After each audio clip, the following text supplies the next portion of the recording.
BJP BRS ఒక్కటే అని Congress party నేతలు ఆరోపణలు చేయటం సిగ్గుచేటని బీఆర్ఎస్ మైనార్టీ విభాగం నేత మహమ్మద్ అబ్దుల్ ఖుద్దూస్ అన్నారు. కాంగ్రెస్ బీజేపీలు ముస్లిం మైనార్టీల అభివృద్ధికి చేసింది ఏమీ లేదని తెలిపారు. హన్మకొండ బాలసముద్రంలోని బీఆర్ఎస్ జిల్లా పార్టీ కార్యాలయంలో ఏర్పాటు చేసిన మీడియా సమావేశంలో ఖుద్దూస్తో పాటు నేతలు మసూద్, మహమూద్, షఫీఉల్లా, ఆజం, తస్లీం, ఖాజా సాదిక్, ఖలీల్ తదితరులు పాల్గొన్నారు. సమావేశంలో ఖుద్దూస్ మాట్లాడుతూ ఓట్ల రాజకీయం కోసం కాంగ్రెస్ పార్టీ నేతలు బీఆర్ఎస్ పై దుష్ప్రచారం చేస్తున్నారని అన్నారు. ముస్లిం మైనార్టీలపై కాంగ్రెస్ బీజేపీలు కపట ప్రేమను చూపిస్తూ ప్రజలను మోసం చేస్తున్నారని అన్నారు. కాంగ్రెస్ బీజేపీలు ఒక్కటే అనే విషయం ప్రజలకు తెలుసని రాబోయే పార్లమెంట్ ఎన్నికల్లో బీఆర్ఎస్ ను భారీ మెజారిటీతో గెలిపించేందుకు ప్రజలు సిద్ధంగా ఉన్నట్లు ఖుద్దూస్ తెలిపారు. फेक प्रोपेगेंडा कांग्रेस पार्टी की तरफ से चलाया जा रहा है कि बीआरएस पार्टी बीजेपी के साथ अलायंस में है, बल्कि उसको कंडेम करने के लिए हम ये प्रेस मीट बुलाए। आज मस्जिदों के अंदर ऐलान करके ये चीजें बताई जा रही है, जबकि बात दूसरी है। रेवंत रेड्डी का माजी अगर देखे तो वो एबीवीपी से शुरू होकर आरएसएस के साथ, कांग्रेस, टीडीपी, टीआरएस के साथ रहते हुए कांग्रेस में आए, तो वो खुद एक हिडन एजेंडे के तहत बीजेपी को जिताने के लिए बीआरएस पार्टी के लीडर्स को लेके, जो वीक कैंडिडेट्स थे, हम टिकट नहीं दिए तो उनको लेके उनको कॉन्टेस्ट में लेके आए। यहाँ पर कौन किसके साथ मिला हुआ है दिख रहा है। और एक चीज, आज हिंदुस्तान की मौजूदा हालात में पहुंचाने के लिए कांग्रेस जिम्मेदार नहीं है क्या? कांग्रेस की जिम्मेदारी पूरी होती है। मुसलमानों की जो हालत ये मौजूदा हालात में जो पहुंची है, उसकी जिम्मेदार कांग्रेस पार्टी है। 1981 से राजीव गांधी, जब संजय गांधी का इंतकाल हुआ, राजीव गांधी जब सियासत में आए, वो आरएसएस के एजेंट्स के साथ घिरे हुए थे। उसमें नाम भी बोल सकते मैं, अरुण नेहरू एक नाम था, आरिफ मोहम्मद खान आज जो बीजेपी का गवर्नर बैठा हुआ है, राजीव गांधी के यानी कैबिनेट में दोनों मिनिस्टर से शाहबानू केस, उसके लिए एक हमारे पर्सनल लॉ में अटैक करने के लिए वो लोग रास्ता खोले। सुप्रीम कोर्ट का एक फैसला आता मेंटेनेंस देना बोल के, तो उसको एक लॉ बनाने के लिए कोशिश करते पार्लियामेंट में। उसके बाद डिबेट होता लंबा चौड़ा, लेकिन उस कानून को, ये सुप्रीम कोर्ट के रूलिंग को ओवररूल नहीं करे, बल्कि वो रूलिंग को वैसी रखते हुए, बरकरार रखते हुए एक नया बिल पास करे के पर्सनल लॉ में अटैक नहीं करते हम बोल के।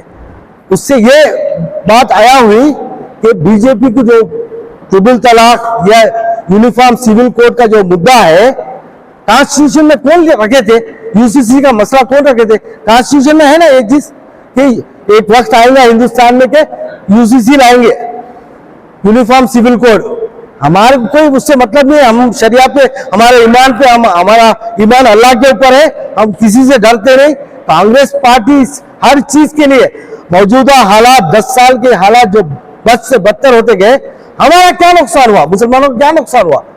हर अवामुल नास का नुकसान हुआ। महंगाई बढ़ गई, बेरोजगारी बढ़ गई, 3-4 उनके करोड़पति, इनके लीडर बोलते हैं, खुद कांग्रेस के लीडर अदानी को राहुल गांधी पिछले 5 साल से पीछे पड़ा हुआ है उसके।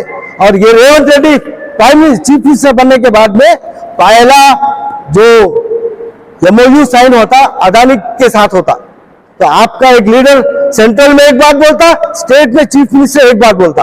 ये आपका दोगला रवैया है। ये चीजों पे बाबरी मस्जिद जब तक मसला ही नहीं था, आज बोल रहे छोड़ दो भाई, कांग्रेस के लीडर्स बोल रहे हो गई बात, हो गई, राम मंदिर बन गया। हमें भी खुशी है, राम मंदिर बन गया, हमको इतराज नहीं करे, लेकिन मेरे इबादत गाह पे गिराए कांग्रेस के दौर में, शिलान्यास कराए कांग्रेस के दौर में। कौन दिए मुद्दे? बीजेपी को मुद्दे कौन दिए? ट्रिपल तलाक का मुद्दा होने दीजिए या बाबरी मस्जिद का, जब तक बीजेपी के एजेंडे पे नहीं था। बीजेपी के एजेंडे पे जब राजीव गांधी की हुकूमत में 85 में शाहबानू केस हो, उसके बाद में वहां शिलान्यास हो। ये बुक मैं इसीलिए लाया, इसमें लिखा हुआ है the most and why he was the India's most misunderstood prime minister बोल के मरी शकनर अय्यर ये बुक लिखता।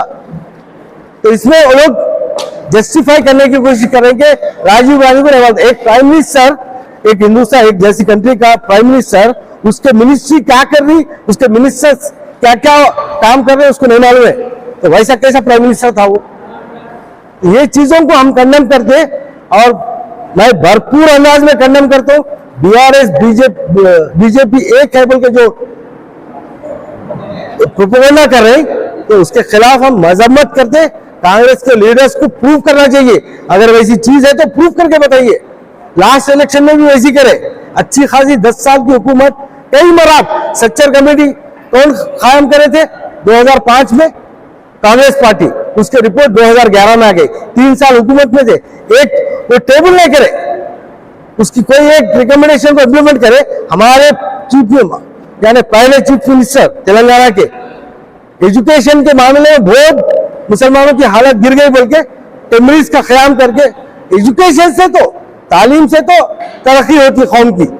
एक कौम अगर इम्बैलेंस करके कम्युनिटी में मुसलमान बिल्कुल पस्त हो गए तो वो समाज को भी इफेक्ट करता बोल के चीफ मिनिस्टर हर कम्युनिटी को कुछ ना कुछ दिए, उसमें मुसलमान भी हासिल करे। तो ये चीजें बोलते हुए मैं फिर एक बार भरपूर मजम्मत कर रहा हूँ। कांग्रेस पार्टी का जो बोगस प्रचार है वो माने, और मुसलमानों को भी अपील कर रहा हूँ अपनी होशमंदी के साथ अपना वोट का इस्तेमाल करें, बीआरएस के हक में करें। शुक्रिया।